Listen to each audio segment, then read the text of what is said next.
Calculation of PD and types eliminating arbitrary constants, eliminating arbitrary functions. So constants use చేసి ఎలా form చేస్తాము. Next functions eliminate చేసి ఎలా partial differential equation form చేస్తాము అనేది some చూద్దాం. సో మనం ఇక్కడ కూడా సేమ్ అండి, అక్కడ ఎలా అయితే డిఫరెన్షియేషన్ చేస్తాము ఇక్కడ ఏం చేస్తాం, పార్షియల్ డిఫరెన్షియేషన్ చేస్తాం. చూడండి ఇలా ఇచ్చే మనం ఫస్ట్ ఇందులో first method first eliminating arbitrary constant నుంచి మనకి z equals to ax plus by plus a square plus b square అనే ఒక ఈక్వేషన్ ఇచ్చాడు. దీనికి కరెస్పాండింగ్ డిఫరెన్షియల్ ఈక్వేషన్ అంటే పార్షియల్ డిఫరెన్షియల్ ఈక్వేషన్ ఫామ్ చేయాలి.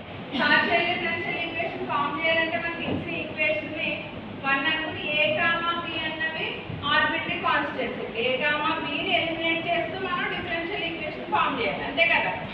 సో z ని 2 వేరియబుల్ ఫంక్షన్ కాబట్టి ఒకసారి x తోని ఒకసారి y తోని పార్షియల్లీ డిఫరెన్షియేట్ చేయాలి, ఓకేనా.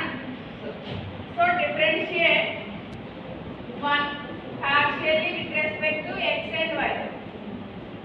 సో ఒకసారి x తోని ఒకసారి y తోని చేస్తున్నానండి. x తో చేసినప్పుడు ∂z/∂x equals to a constant 1 fix అయ్యింది, జీరోస్ అయిపోతాయండి.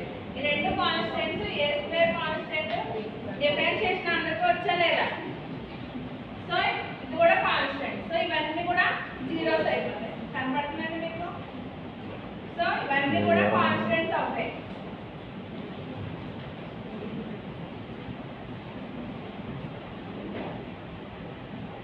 కనిపిస్తుందండి.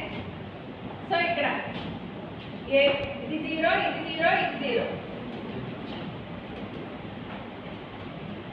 సో మనకి ఏమవుతుంది, ∂z/∂x అంటే ఏమని తెలిసింది మనకి, ∂z/∂x అంటే ఏంటి, small p equals to a వచ్చింది.